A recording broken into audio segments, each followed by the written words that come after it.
അസ്സലാമു അലൈക്കും വറഹ്മത്തുള്ളാഹി തആല വബറകാതുഹു. മുംതാസ് പറന്നകന്നു. അതിനുശേഷം അതാ ഫൈസലിന് വല്ലാത്തൊരു മൂഡ് ഓഫ്. അതിലേറെ അവൻ അനുഭവപ്പെട്ടത് മറ്റൊരു വേദനയായിരുന്നു. എന്തിനായിരിക്കും അവൻ എന്നെ അത്രക്കും രൂക്ഷമായി നോക്കിയത്? എന്ത് കാര്യം കൊണ്ട്? ഞാൻ അവൻ എന്ത് ചെയ്തു? എനിക്കറിയുന്നില്ല. അവൻ എൻ്റെ അടുക്കലേക്കൊന്ന് വന്ന് എന്നെ അടിമുടിയൊന്ന് നോക്കി, അതും രൂക്ഷമായി. എന്താണാവോ അവൻ്റെ ഉദ്ദേശം? സത്യം പറഞ്ഞാൽ ഫൈസലിനെ അത് കണ്ടപ്പോൾ എന്തൊക്കെയാണ് മനസ്സിൽ തരിച്ചു കയറിയത്. പഴയ പോലെ സൈലൻ്റായി നിന്നാൽ ഇനി ശരിയാവില്ല എന്നൊക്കെ ഒരു തോന്നൽ അവൻ്റെ ആ നോട്ടത്തിലൂടെ അവൻ മനസ്സിലാക്കിയെടുത്തു. എന്നാൽ ഈ സമയം അതാ ഫ്ലൈറ്റ് യാത്രയിലാണ് മുംതാസും ഭർത്താവും. നാളെയാണ് ഫാമിലിയൊക്കെ അങ്ങോട്ട് വരുന്നത്, അമേരിക്കയിലേക്ക്. അവരെല്ലാവരും അവിടെ സെറ്റിൽഡും ആണ്. അവർ അവിടെയും ഇവിടെയുമൊക്കെ ആയിട്ടാണ് താമസിക്കുന്നത്. തൻ്റെ ഭർത്താവിൻ്റെ കൂടെ ആണ് ഫ്ലൈറ്റ് യാത്രയിൽ അവൾ ഇരിക്കുന്നത്, വിൻഡോയുടെ അരികിലായിട്ട്. പക്ഷേ ഒരിക്കൽ പോലും മുംതാസ് അയാളുടെ മുഖത്തേക്ക് നോക്കിയില്ല. അവൾ ചാരിയിരുന്നു കൊണ്ട് പുറത്തേക്ക് തന്നെ നോക്കിയിരിക്കുകയാണ്. തനിക്കെന്നോ സംഭവിക്കുന്ന പോലെ താൻ ഏതോ ഒരു ലോകത്തേക്ക് ആരുടെയോ അറിയാത്തവരുടെ കൂടെ കടന്നു പോവുകയാണ്. തനിക്കിഷ്ടപ്പെട്ട അല്ലെങ്കിൽ എൻ്റെ മനസ്സറിയുന്ന ആരും കൂടെയില്ല. ഉമ്മയില്ല, ഉപ്പയില്ല, ഫൈസിക്കയില്ല, ആരുമില്ല. അവളൊരു യന്ത്രപ്പാവയെ പോലെ പുറത്തേക്ക് നോക്കിക്കൊണ്ടിരിക്കുന്നു. മനസ്സിനുള്ളിൽ ആകെ കോളിളക്കം സൃഷ്ടിക്കുകയാണ്. അറിയുന്നില്ല. പതുക്കെ അയാളതാ അയാളുടെ കൈകൾ മുംതാസിൻ്റെ കൈകളുടെ മേൽ വെക്കുന്നു. മുംതാസ്. അവൾ ഒരു നിമിഷം ഞെട്ടിപ്പോയി. മുംതാസ്, എന്താ പുറത്തെ കാഴ്ചകൾ ഇനിയും കണ്ടു മതിയായില്ലേ? അയാൾ അല്പം ഗൗരവത്തോടു കൂടിയാണ് അത് ചോദിച്ചത്. നിക്കാഹ് കഴിഞ്ഞ് തൻ്റെ ഭർത്താവിൻ്റെ കൂടെ വിദേശത്തേക്ക് പോവുകയാണ്. അതിനിടയിൽ അങ്ങനെ ഒരു വാക്ക് അവൾ ഒരിക്കലും പ്രതീക്ഷിച്ചതല്ല. അവൾ വീണ്ടും അലക്ഷ്യമായി പുറത്തേക്ക് നോക്കിക്കൊണ്ടിരുന്നു. യാ അല്ലാഹ്. മുംതാസ്, ഞാൻ ചോദിച്ചതിന് നീ മറുപടി തന്നില്ല. എന്താ? അല്ലേ, പുറത്തെ കാഴ്ചകൾ ഇനിയും കണ്ടു കഴിഞ്ഞില്ലേ എന്നാണ്. അത് ഇപ്പോൾ കാഴ്ചകളല്ലല്ലോ, മേഘമല്ലേ. എന്താ മേഘത്തെ ഇങ്ങനെ നോക്കിക്കൊണ്ടിരിക്കുന്നത്?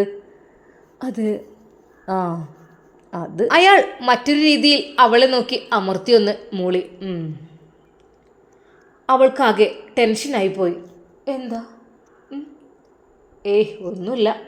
എന്താ ആകാശത്തിലൂടെ എങ്ങും പാറിപ്പറന്നെങ്ങും വരുന്നുണ്ടോ നോക്കിയായിരിക്കില്ലേ? എന്താ നിങ്ങൾ പറയുന്നത്? എനിക്ക് മനസ്സിലായില്ല.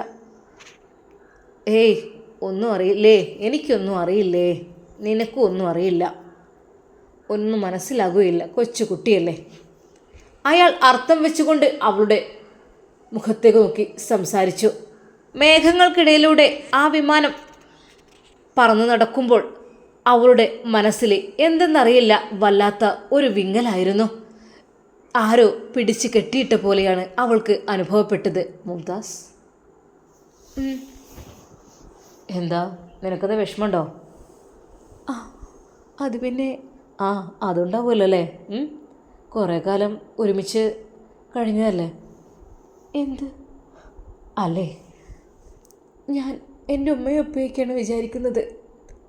മനസ്സിലായി.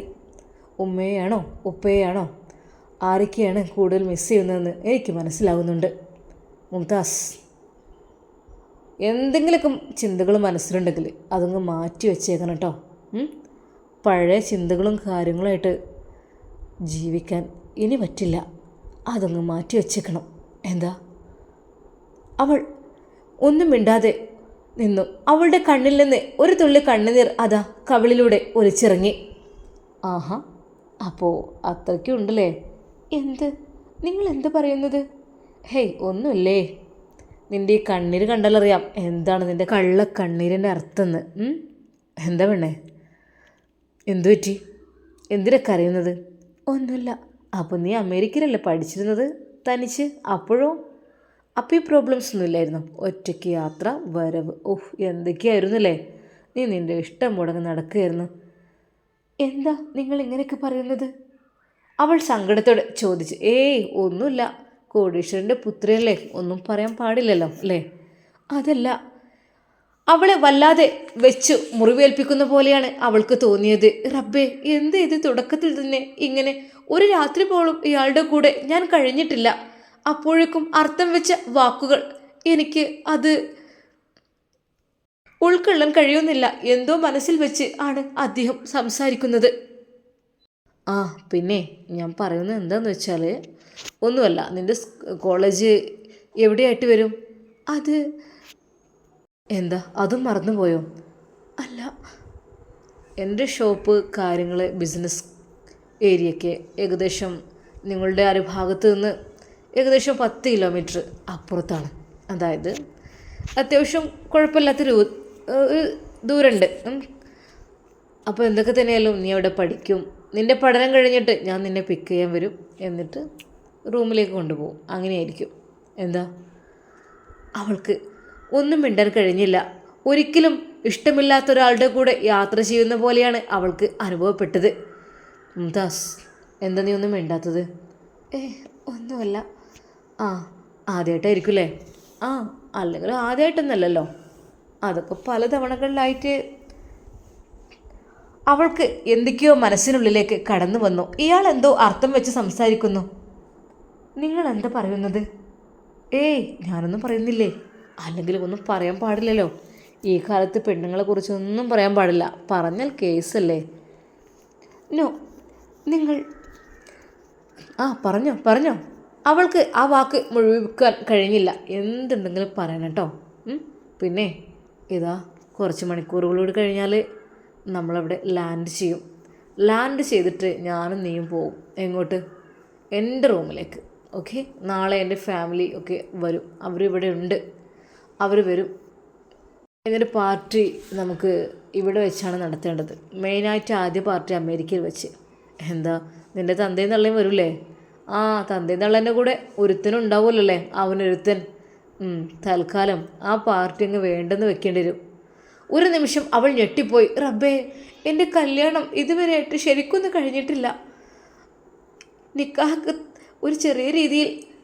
അപ്പോൾ എന്താടി ഒന്നും മിണ്ടാത്തത്? തന്തയും തള്ളനെയും വിളിക്കുമ്പോൾ കൂടെ മറ്റവൻ കാണുമല്ലോ, നിൻ്റെ പിന്നാലെ നടക്കുന്ന ആ ഒരു ഇരക്കുന്ന പീസ് അല്ലേ? അവൾക്കത് കേട്ടപ്പോൾ സഹിക്കാൻ കഴിഞ്ഞില്ല. ഹേ മിസ്റ്റർ, നിങ്ങൾ എന്തേ പറയുന്നത്? ആരെക്കുറിച്ച് നിങ്ങൾ പറയുന്നത്? നിനക്കൊന്നും അറിയില്ലല്ലോ. ഒരു നിമിഷം അവൾ വിചാരിച്ചു, എന്തിനും എൻ്റെ ഉമ്മയും ഉപ്പയും ഇവർ സൽക്കാരത്തിന് വരണ്ട. എന്നാലും വേണ്ടില്ല. എന്താടി, എന്നാ പ്രോഗ്രാം സെറ്റാക്കേണ്ടത്? അത് പിന്നെ എനിക്ക് കുറച്ച് കാര്യങ്ങൾ പറയാൻ കേട്ടോ. അതൊക്കെ ഞാനിന്ന് രാത്രി പറയാം. അവിടെ എത്തട്ടെ. അവിടെ എത്തുമ്പോഴേക്കിനെ രാത്രി ആകും. ഫ്ലൈറ്റ് ഇറങ്ങിയിട്ട് കുറച്ച് ദൂരം പോകാനുണ്ട് ടാക്സിക്ക്. അത് കഴിഞ്ഞിട്ട് പെട്ടെന്നതാ ഫ്ലൈറ്റിൽ നിന്ന് ഒരു ലേഡി എഴുന്നേറ്റ് പോകുന്നു. ചെറിയൊരു ഡ്രസ്സും ശരിക്കും ഹെയർ ഹോസ്റ്റസിനെ പോലെ തന്നെയുള്ള വസ്ത്രധാരണങ്ങളുമൊക്കെയാണ് അവർ ധരിച്ചിരിക്കുന്നത്. അതുവഴി പാസ് ചെയ്യുമ്പോഴാണ് മുംതാസിനെയും അവനെയും കാണുന്നത്.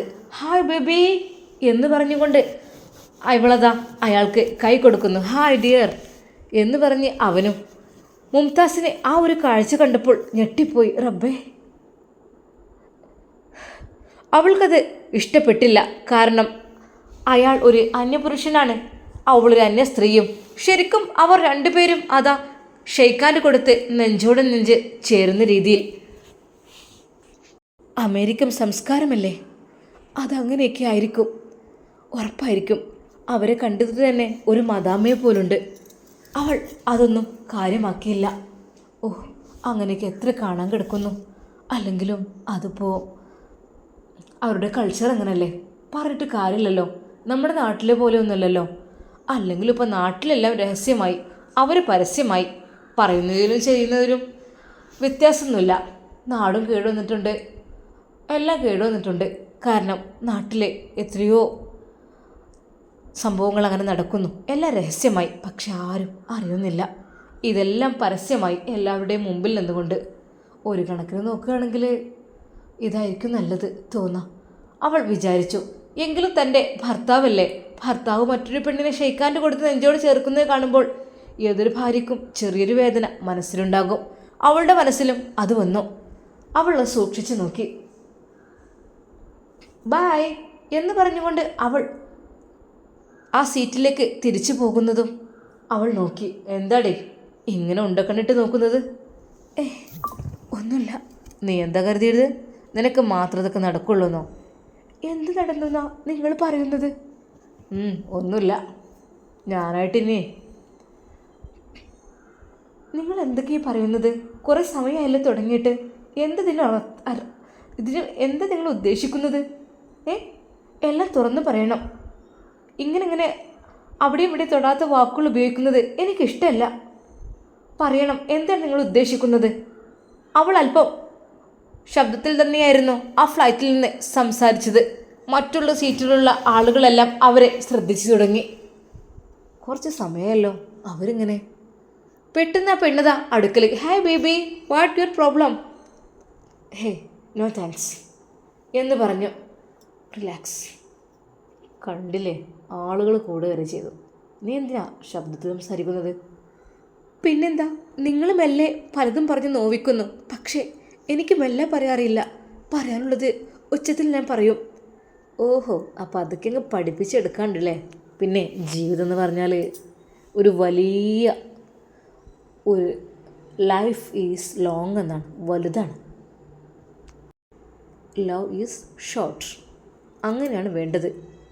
പക്ഷേ അങ്ങനെയല്ല എഴുതപ്പെട്ടത്. ഇങ്ങനെയാണ്, love is very long but life is very short. നേരെ തിരിച്ചാണ് വേണ്ടത്. പഴയ ലവ്സൊക്കെ ഉണ്ടെങ്കിൽ ഒന്നുകൂടെ മാറ്റി വെക്കുക, ലൈഫിലേക്ക് വരിക. ലൈഫ് ലോങ് ആണ്, അതിലൊരുപാട് ഇനി പ്രോബ്ലംസ് ആൻഡ് ഇഷ്യൂസൊക്കെ വരാനൊക്കെ ചാൻസ് ഉണ്ട്. അതൊക്കെ നോ പ്രോബ്ലം. എന്തൊക്കെ തന്നെയാലും നമ്മൾ ഒരുമിച്ച് ജീവിക്കാൻ ശ്രമിച്ചു. അല്ല, നിൻ്റെ കഴുത്തിൽ കിടന്ന ആ മാല എവിടെ? അത് ഞാൻ ഇട്ടിട്ടില്ല. ആഹാ, കൊള്ളാലോ അമ്പടി. എന്തു പറ്റി? ഞാൻ തന്നത് പോരെ? No thanks. അത് അത്ര വലിയ മാലയൊന്നും ഞാൻ യൂസ് ചെയ്യാറില്ല. അതെന്താ? 5 പവൻ്റെ ഗോൾഡ് ചെയിൻ അത്, അല്ലാതെ വെറും വെള്ളിയോ മുക്കോ അല്ല. അറിയാം, എനിക്ക് അത്ര വലിയ ചെയിൻസ് ഒന്നും യൂസ് ചെയ്യുന്നത് ശീലമല്ല. ആഹാ, വിവാഹം കഴിഞ്ഞാൽ വലുതൊക്കെ യൂസ് ചെയ്യേണ്ടി വരും, അല്ലാതെ ചെറിയ ചെയിൻ മാത്രം ഇട്ട് നടക്കില്ല. ഇതെന്താടി, ഇതെവിടുന്ന് നിനക്ക് ഈ ഡയമണ്ട് നെക്ലേസ്? അവളുടെ കഴുത്തിലെ ആ ഒരു നെക്ലേസ് പിടിച്ചുകൊണ്ട് അയാൾ ചോദിച്ചു. ഇതെവിടുന്നാ? സത്യം പറയണം. ഇതെൻ്റെ ഉപ്പ എനിക്ക് വാങ്ങി തന്നത്. ഉപ്പ? ഓഹോ, ഉപ്പ ഇത് വാങ്ങി തന്നു? ഇത്രയും സിമ്പിളായിട്ടുള്ള കളക്ഷൻ ഇപ്പോൾ ഉപ്പ എങ്ങനെ എടുക്കും? സാധാരണ രീതിയിൽ കുറച്ച് old 19s and 70s 60s ഒക്കെ ഓൾഡായ രീതിയിലാണ് ചിന്തിക്കുക. അതായത് അവർ ഗോൾഡിലാണ് അവർക്കിഷ്ടം. ഡയമണ്ട് ഒരു ഇഷ്ടം കാണില്ല. സത്യം പറയടി, ഈ ഡയമണ്ട് നെക്ലേസ് നിനക്ക് എവിടുന്നാ? കാര്യങ്ങൾ തുറന്ന് പറയണം. നിങ്ങൾ എന്തേ പറയുന്നത്? ഇതെനിക്ക് എൻ്റെ ഉപ്പ വാങ്ങി തന്നതാണ്. ഉപ്പ വാങ്ങിത്തരാൻ വഴിയില്ലല്ലോ. ഉപ്പ ഗോൾഡേ വാങ്ങിത്തരുള്ളൂ. സത്യം പറ, നിൻ്റെ ആ വീട്ടുജോലിക്കാരനുണ്ടല്ലോ, അവൻ തന്നതല്ലേ? വീട്ടുജോലിക്കാരൻ?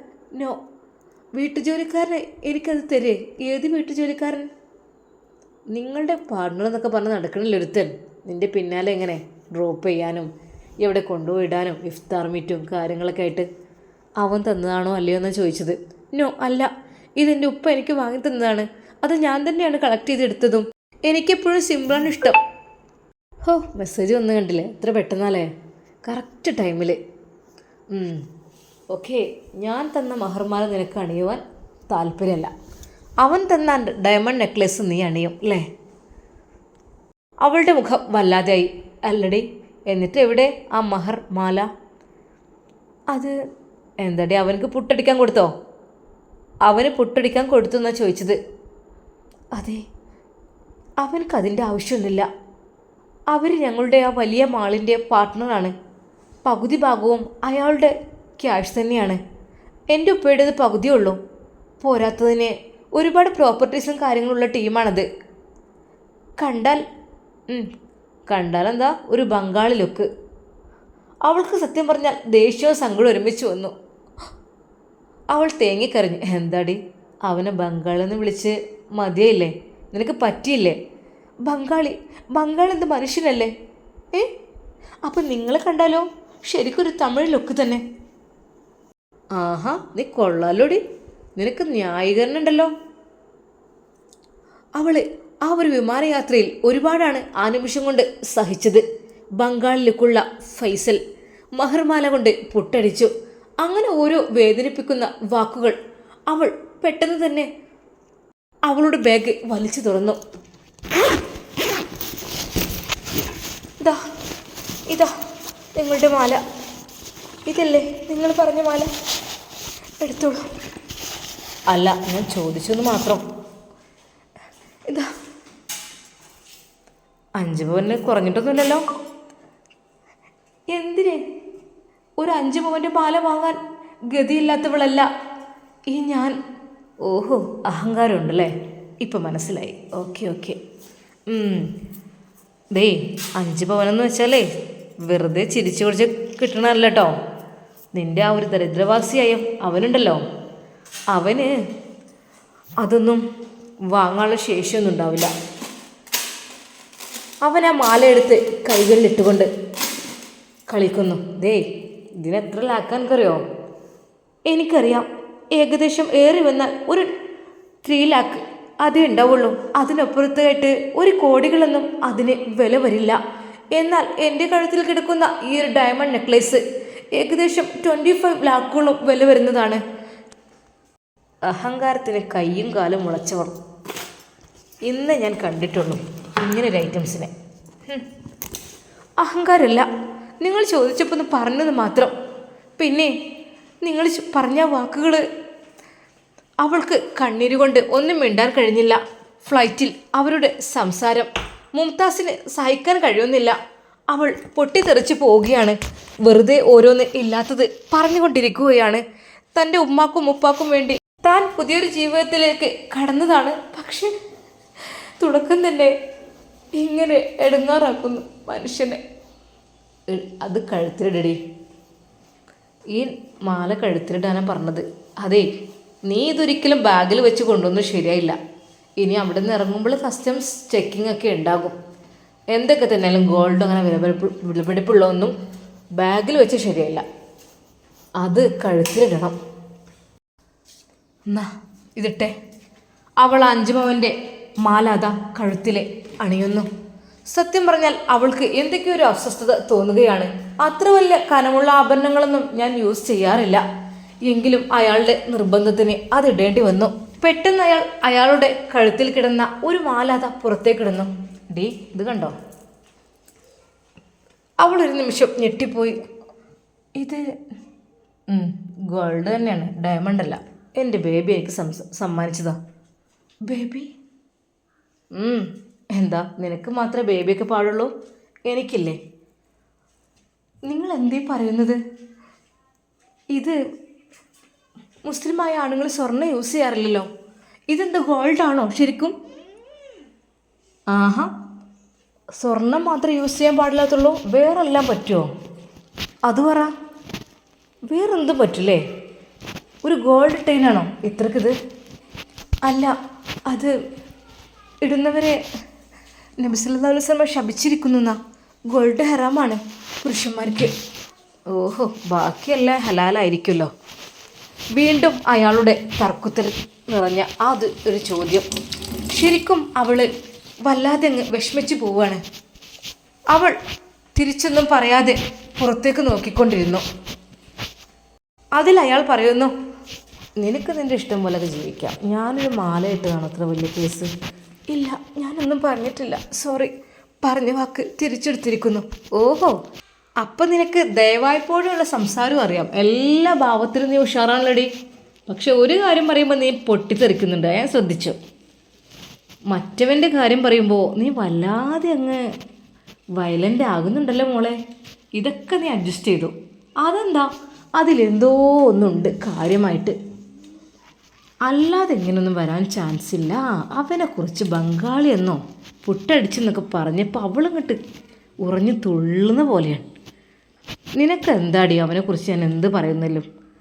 ആ ഒരു വേലക്കാരനായി നിങ്ങളുടെ കൂടെ നടക്കുന്ന അയാളുടെ റോൾ അവിടെ എന്താ സത്യത്തിൽ? ഉമ്മ ഉപ്പ എന്നൊക്കെ വിളിച്ചാണ് നടക്കുന്നതൊക്കെ അല്ലേ. അപ്പോൾ അവർ ഉമ്മ ഉപ്പ എന്നൊക്കെ വിളിക്കുന്നുണ്ടെങ്കിൽ അവനക്ക് കാര്യമായിട്ട് റോൾ അവിടെ ഉണ്ട്. ഒന്നെങ്കിലും മകനായിട്ട്, അല്ലെങ്കിൽ മരുമകനായിട്ട്, അല്ലെങ്കിൽ കാമുകനായിട്ട്. അതിൽ ഏതോ ഒന്നുണ്ട്. മകനാവാൻ ചാൻസ് ഇല്ല. മകനങ്ങനെ വിളിക്കൂല. മറ്റു രീതിയിലാണ് എനിക്ക് തോന്നുന്നത്. സത്യം പറയണം, നിങ്ങൾ തമ്മിൽ എന്താ ബന്ധം? എന്ത് കാര്യത്തിൻ്റെ പേരിലാണ് എന്നെ നിക്കാതെ കഴിക്കാൻ നീ സമ്മതിച്ചത്? അതുകൂടെ പറയണം. ദയവായി നിങ്ങൾ എന്നെ ഇങ്ങനെ ബുദ്ധിമുട്ടാക്കണമെങ്കിൽ നമ്മൾ വൈകാതെ തന്നെ. ആഹാ, ഡൈവോഴ്സ് ആയിരിക്കില്ലേ? നോ നോ നോ നോ, ഒരിക്കലും അങ്ങനെ ഞാൻ വിചാരിക്കുന്നില്ല. കെട്ടി പെണ്ണിനെ അങ്ങനെ ഡൈവോഴ്സ് ചെയ്യാൻ മാത്രം വിഡ്ഢിയല്ല ഞാൻ. അതും ഈ 5 പവൻ മഹർ കൊടുത്തിട്ട്. ഹോ, നിങ്ങൾ 5 പവൻ എന്ന് പറഞ്ഞ് മഹർ കൊടുത്തത് എന്തിനാ അതങ്ങനെ വിളിച്ച് പറഞ്ഞത്? അതുകൊണ്ട് നിങ്ങൾക്ക് എന്ത് കാര്യമാണുള്ളത്? മഹർ എന്ന് പറഞ്ഞാൽ ഒരു പെണ്ണിനെ അവകാശപ്പെട്ടതാണ്. ആ ഒരു അവകാശം മാത്രമാണിത്. നിങ്ങൾക്കൊരു പെണ്ണിനെ സ്വന്തമാക്കണമെന്നുണ്ടെങ്കിൽ മഹർ നിർബന്ധമാണ്. അത് എനിക്ക് തന്നു എന്ന് മാത്രം. അല്ലാതെ ഈ ഒരു 5 പവൻ അത് മഹർ മൂല്യമായത് എന്തെന്ന് പറഞ്ഞിട്ടുള്ളൂ. കുറേ സമയം 5 പവൻ്റെ മാലയെക്കുറിച്ച് പറയുന്നു. എനിക്ക് വേണമെങ്കിൽ എത്രയോ 5, 10, 100 പവൻ്റെ മാലകൾ ഉണ്ടാക്കിയിടാം. പക്ഷെ അഹങ്കരിക്കാൻ പാടില്ല നമ്മൾ മനുഷ്യർ. അഹങ്കാരം നിനക്കല്ലേടി ഇപ്പോഴും നീ പറഞ്ഞത് നിനക്ക് അതിനുള്ളതുണ്ടെന്നല്ലേ. ആ ഫ്ലൈറ്റ് യാത്ര മുഴുവൻ അവർ തമ്മിൽ അങ്ങോട്ടും ഇങ്ങോട്ടും തർക്കങ്ങളായിരുന്നു.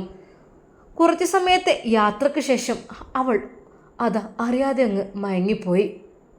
മയങ്ങിയപ്പോഴും അവളുടെ മനസ്സിൽ തൻ്റെ പ്രിയപ്പെട്ട ഉമ്മയും ഉപ്പയും കരയുന്ന മുഖമായിരുന്നു. ദൂരെ മാറി നിന്നുകൊണ്ട് ഫൈസിക്കയും തന്നെ നോക്കി കരയുന്നു.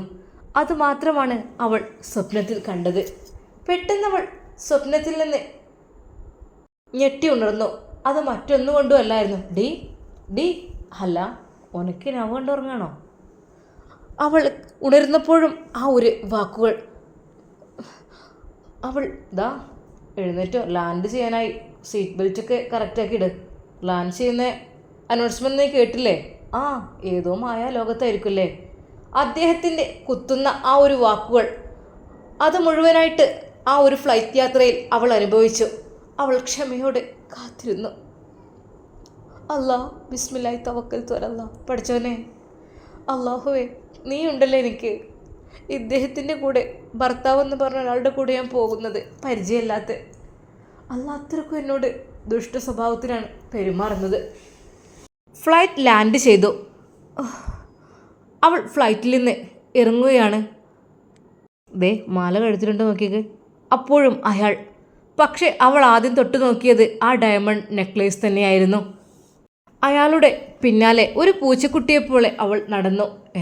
നടക്കാനും കഴിയുന്നില്ലേ? കുറേ സമയം ഇരുന്നിട്ട് തണുപ്പും കാലിനൊക്കെ ഒരു അങ്ങോട്ട് നീണ്ടു വലിയ നടന്നോട്. എടുക്കാൻ ആളെ ഏൽപ്പിക്കണോ? എടുക്കാൻ അവനെ വിളിക്കണോ? അപ്പോഴും അവളുടെ ആ ഒരു മുൻപിലേക്ക് ഫൈസലിനെ കുറിച്ചാണ് അയാൾ പറഞ്ഞു വിട്ടത്. അവൾ പഠിച്ചവന് എല്ലാം അർപ്പിച്ചുകൊണ്ട് കയ്യിലുള്ള ഹാൻഡ് ബാഗുമായി അയാളുടെ പിന്നാലെ നടന്നു. ലഗേജും കാര്യങ്ങളും എല്ലാം കിട്ടുന്നതുവരെ അവിടെ വെയിറ്റ് ചെയ്തു. എല്ലാം കിട്ടി സെറ്റായപ്പോൾ ടാക്സി പിടിച്ചു. വിശക്കുന്നതിന് എന്താ വേണ്ടത്? ഒന്നും വേണ്ട. ഫ്ലൈറ്റിൽ നിന്ന് കിട്ടിയ ആ ഒരു ചെറിയ സ്നാക്കും ജ്യൂസും കൊണ്ടെല്ലാം ആയോ?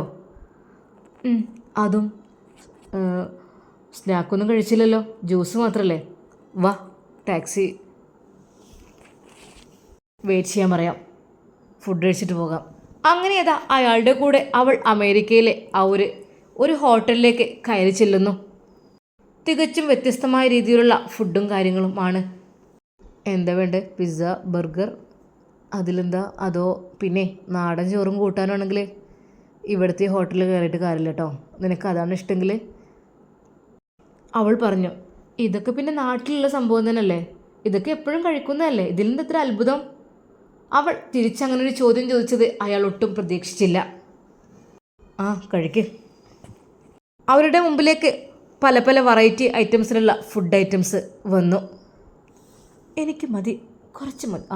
മുഴുവൻ കഴിക്കണം, ഇതൊക്കെ ക്യാഷ് എടുത്ത് വാങ്ങിയതാണ്. എന്തിനാ ഇത്രയധികം വാങ്ങിയത്? എനിക്ക് ഇത്രയൊന്നും കഴിക്കാൻ കഴിയില്ല. ഓഹോ, അങ്ങനെയാണെങ്കിൽ നമുക്ക് അടുത്തത് നോക്കാം. നിനക്ക് കഴിക്കാൻ കഴിയുന്ന അത്രയും വാങ്ങിത്തരുള്ളൂ കേട്ടോ. തൽക്കാലം മോള് കുറച്ചുകൂടെ കഴിക്ക്. കുറച്ചൊക്കെ കഴിഞ്ഞ് അവൾക്ക് കഴിക്കാൻ കഴിയാതായപ്പോൾ അവൾ നിർത്തി. എന്താ കഴിക്കുന്നില്ലേ? മതി, ബാക്കിയുള്ളത് പാഴ്സലാക്കാൻ പറയാം. ഹേയ് വേണ്ട വേണ്ട, ഇതൊക്കെ മറ്റവും പഠിപ്പിച്ചതായിരിക്കുമല്ലേ. ബാക്കിയുള്ളത് ഹോട്ടലിൽ നിന്ന് പാഴ്സൽ തിരിച്ച് വീട്ടിലേക്ക് കൊണ്ടുപോകാൻ നാണമില്ലല്ലോ. ഇതൊക്കെ ഒരു VIP ചേർന്നതാണോ? നോ, അതൊക്കെ ഫുഡ് കഴിച്ചാലോട് ബാക്കി അവിടെ ഇട്ട് പോവുക. അല്ലാതെ അത് കെട്ടിപ്പോയി ബാഗിൽ വെച്ച് വീട്ടിലേക്ക് കൊണ്ടുപോയി പിന്നീട് വീണ്ടും ചൂടാക്കി കഴിക്കുന്നത് എന്താ? വെള്ളരിക്കപ്പെട്ടണോ? അതൊക്കെ ഓരോ ശീലങ്ങളല്ലേ, അതൊക്കെ ഒന്ന് മാറ്റിയെടുത്താൽ നന്ന്. മുംതാസിനെ കഴിയുന്ന രീതിയിൽ അയാൾ വിമർശിക്കുന്നുണ്ട് എല്ലാ കാര്യങ്ങൾ കൊണ്ടും. അങ്ങനെ അതാ ടാക്സിയിൽ കയറുന്നു. നല്ല ക്ഷീണമുണ്ട് വിമാനയാത്രയൊക്കെ കൊണ്ട് തന്നെ. അവൾ ആ ടാക്സിയിൽ കിടന്ന് അറിയാതെങ്ങ് ഉറക്കത്തിലേക്ക് മയങ്ങി വീണു. അവൻ അവളെ തന്നെ നോക്കിക്കൊണ്ടിരുന്നു. അവളുടെ മനോഹരമായ ആ കഴുത്തിലുള്ള ഷാള് അല്പം മാറിയിട്ടുണ്ട്. ആ ഒരു കഴുത്തിലുള്ള 5 പവൻ്റെ താൻ കൊടുത്ത മഹർമാലയും തൊട്ടു മുകളിലായിട്ട് വെട്ടിത്തിളങ്ങുന്ന ഡയമണ്ട് നെക്ലേസും അയാളുടെ കണ്ണുകൾ അതിൽ ഉടക്കി. ഓഹോ, എന്തൊക്കെ തന്നെയല്ലോ 5 ഡയമണ്ടിന് തന്നെ തോന്നുന്നുണ്ടല്ലോ. നല്ലോണം വെട്ടിത്തിളങ്ങുന്നുണ്ട്. എത്ര പറഞ്ഞാൽ 25 lakh എബവ് അല്ലേ? ഓക്കെ അവിടെ എത്തട്ടെ. അതൊക്കെ അങ്ങ് മാറ്റി വെക്കാൻ പറയണം. ശരിക്കും ഇപ്പോൾ തന്നെ പിടിച്ച് വലിച്ച് എടുക്കും വേണ്ട, ഉണരും പിന്നെ പ്രശ്നമാക്കണ്ട എന്ന് കരുതി അയാൾ കാര്യമായിട്ടൊന്നും ചെയ്യാതെ അതാ കാറിൽ തന്നെ ഇരിക്കുന്നു. അവൾ നല്ല രീതിയിൽ സുഖനിദ്രയിലാണ്. ഓ എന്താ സുഖം ഓളെ. ഞാനും കൂടി അങ്ങ് ഉറങ്ങിയാലോ? വേണ്ട, ഡ്രൈവർ ഒരുപക്ഷെ പറയാൻ പറ്റില്ല.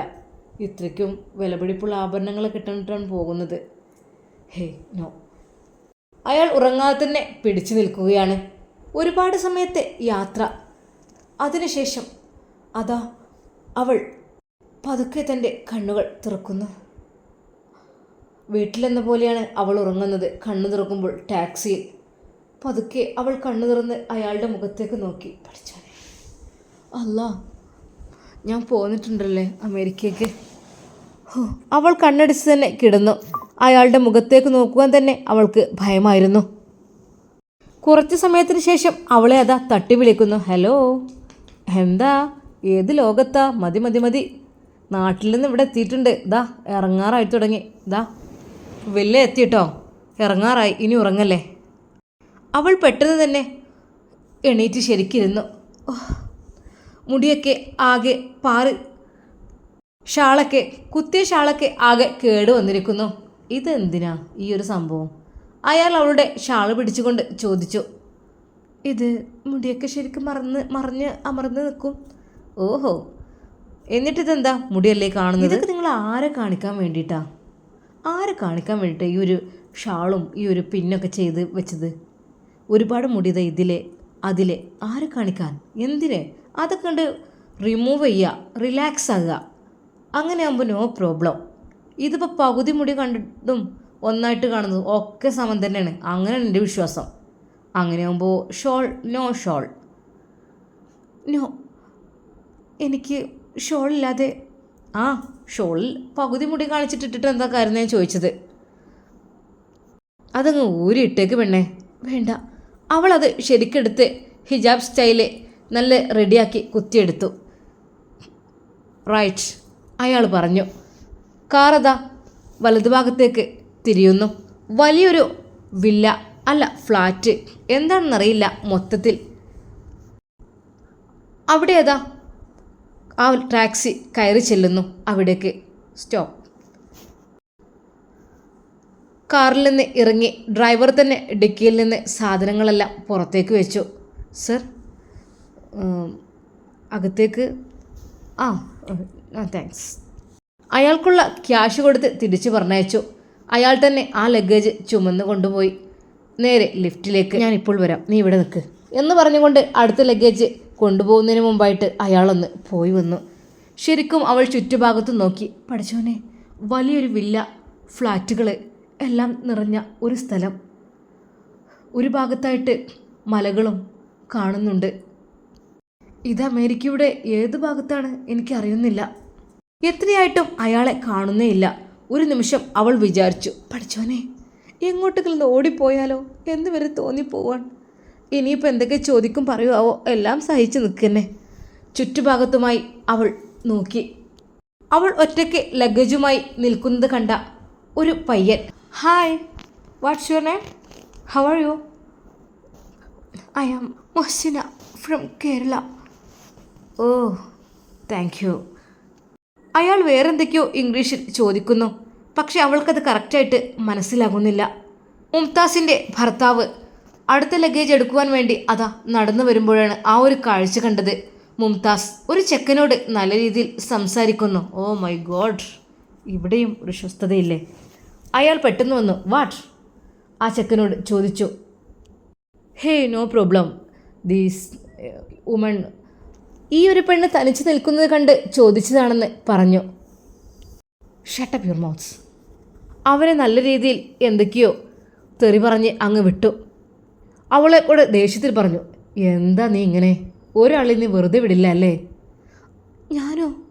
ഹേയ്, ഞാനല്ല, എന്നോട് ചോദിച്ചതാണ് എന്തിവിടെ നിൽക്കുന്നത്, എൻ്റെ പേരെന്നൊക്കെ. ഓഹോ, അപ്പോൾ പേര് വരെ പറഞ്ഞു കൊടുത്തു. പേര്, ഫ്ലാറ്റ് നമ്പർ ഒക്കെ അങ്ങ് പറഞ്ഞു കൊടുത്തേക്ക്. അങ്ങനെയല്ല, ഞാനിവിടെ തനിച്ചതുമായി നിൽക്കുന്ന കണ്ടപ്പോൾ സഹതാപത്തോടെ. സഹതാപം നിന്നോട് അവനക്ക് അല്ലേ? അത് മനസ്സിൽ വെച്ച് നിന്നോ? നിന്നെ എങ്ങനെ ഒറ്റയ്ക്ക് വിടും? ഇവിടെ എവിടെ ചെന്നാലും നിനക്കൊരു ബോയ് ഫ്രണ്ട് ഉണ്ടല്ലോ, നാട്ടിലായാലും ഇവിടെയായാലും ഒക്കെ. വന്ന് കയറിയിട്ടില്ല, അതിനു മുമ്പേ ഒരാൾ വിശേഷം ചോദിക്കാനും അവളത് പറയുവാനും. ദേ, അങ്ങനെ പലരും ചോദിക്കാനും മിണ്ടാനും പറയും. മൈൻഡ് ചെയ്യരുത്, മനസ്സിലായല്ലോ? അവൾ പേടിയോടെ മൂളി. പഠിച്ചോനെ, ഞാൻ പഠിച്ചിരുന്ന ആ ഭാഗത്തൊക്കെ എത്ര ഫ്രണ്ട്ലി ആയിട്ടാണ് എല്ലാവരും സംസാരിക്കുന്നതും മിണ്ടുന്നതൊക്കെ. ഇദ്ദേഹത്തിൻ്റെ ഇതിലുള്ള നെഗറ്റീവായിട്ടുള്ള ഒരു വാക്കുകൾ പോലും പറഞ്ഞിട്ടില്ല. പഠിച്ചോനെ, എന്തെൻ്റെ വിധി ഇങ്ങനെ? കയറി വാടി. അവളെ അതാ ആ റൂമിലേക്ക് വിളിച്ചു കൊണ്ടുപോകാൻ ലിഫ്റ്റിൽ കയറുവാൻ വേണ്ടി പറയുന്നു. ലിഫ്റ്റിൽ കയറ്. ഭയത്തോടെയും സങ്കടത്തോടെയും അവൾ മിഴികൾ നിറച്ചുകൊണ്ട് ആ ലിഫ്റ്റിൽ അയാളുടെ കൂടെ കയറി. ഇൻഷാ അല്ലാ, നമുക്കിതിൻ്റെ ബാക്കി ഭാഗം നാളെ കാണാം. അതുവരേക്കും എല്ലാവർക്കും അസ്സലാമു അലൈക്കും വറഹ്മത്തുള്ളാഹി തആല വബറകാതുഹു.